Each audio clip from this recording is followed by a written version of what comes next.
Hello students.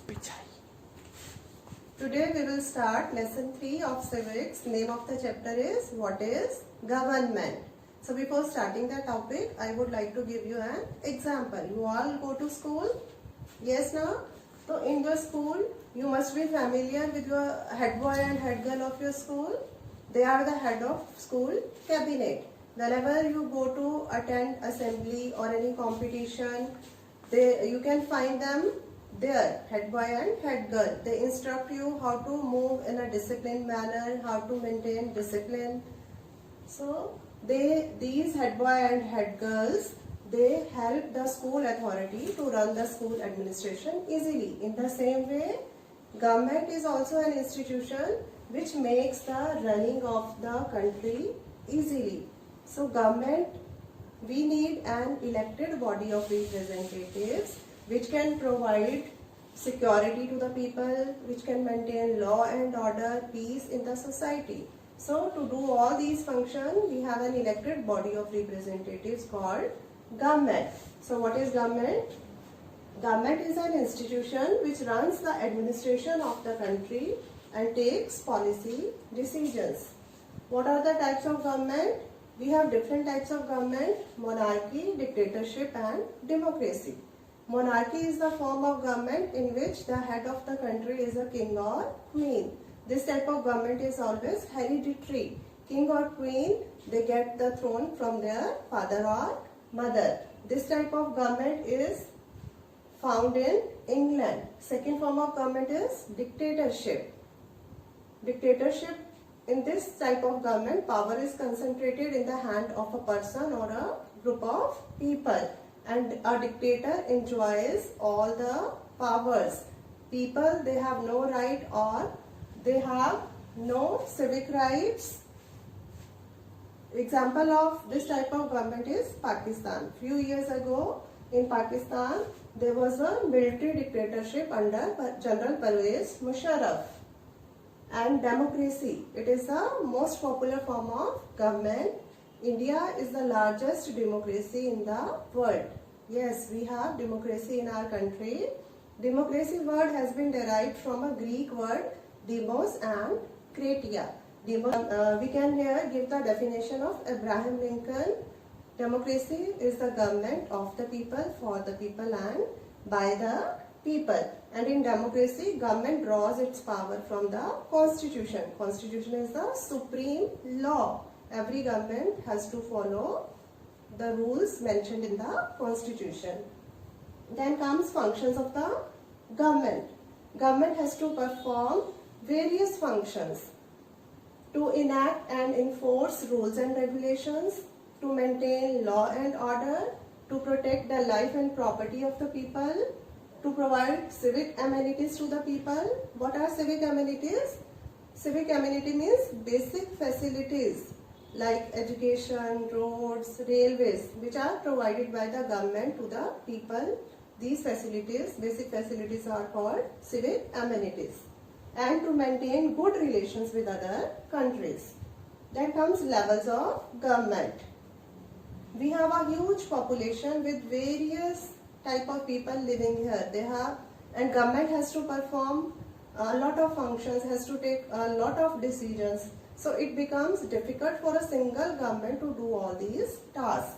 So we have different levels of government: central or union government. This is the highest level of government.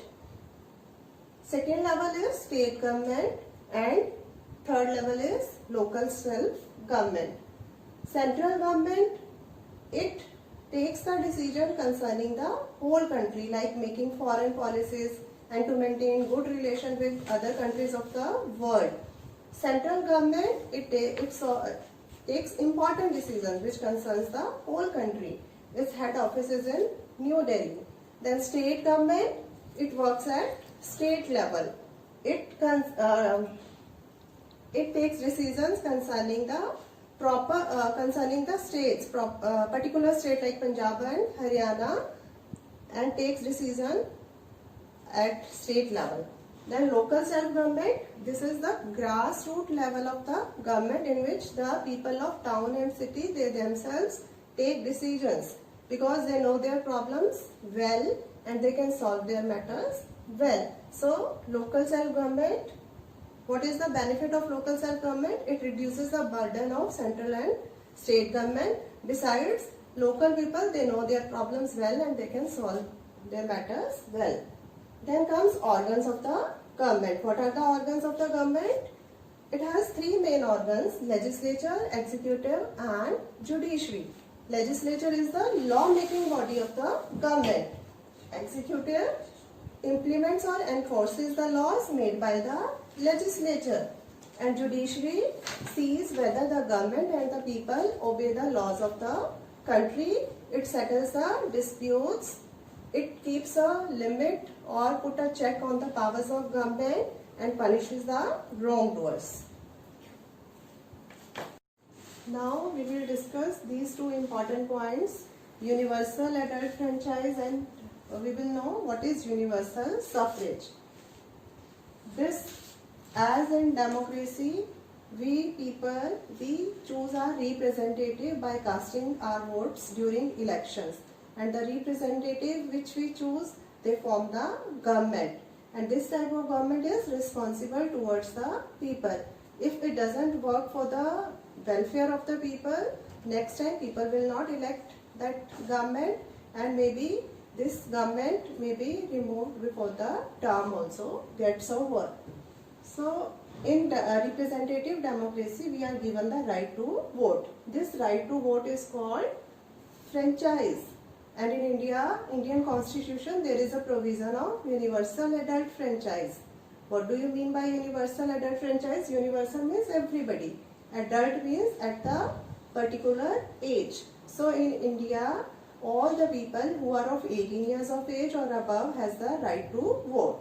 Means all the people who have got a particular age has the right to vote without any discrimination of caste, color, creed or religion. First, the voting age was, in the beginning it was 21 years. But as per the 61st amendment of the constitution, this age is reduced to 18 years. Universal suffrage. What is universal suffrage? In the past, all the people, they did not vote. Means they did not have the right to vote during elections. Only some people who had property, who were educated, got the right to vote. Women were denied the right to vote. Women, they did not enjoy the voting rights. So they started a movement to get this right to vote. This movement is known as suffragette movement. The movement which was started to get the right to vote is called suffrage movement, universal suffragette movement. And in England, it was started under the leadership of Emmeline Pankhurst. It was started in 1870. 3 lakh women, they signed on a petition demanding the right to vote. And after a long struggle, finally in 1928, they got the right to vote. In USA, this movement started in 1848, and in 1920, they got the right to vote. But in India, after we implemented the constitution, in our first general election, we implemented this universal adult franchise. Means the right to vote was given to everyone. So the credit goes to India. During our first general elections only, everybody got the right to vote. Only a few people, those who are involved in any kind of offense or those who are not mentally well, they are denied this right to vote. So everybody in India has the right to vote. So this is all about this chapter. Thank you.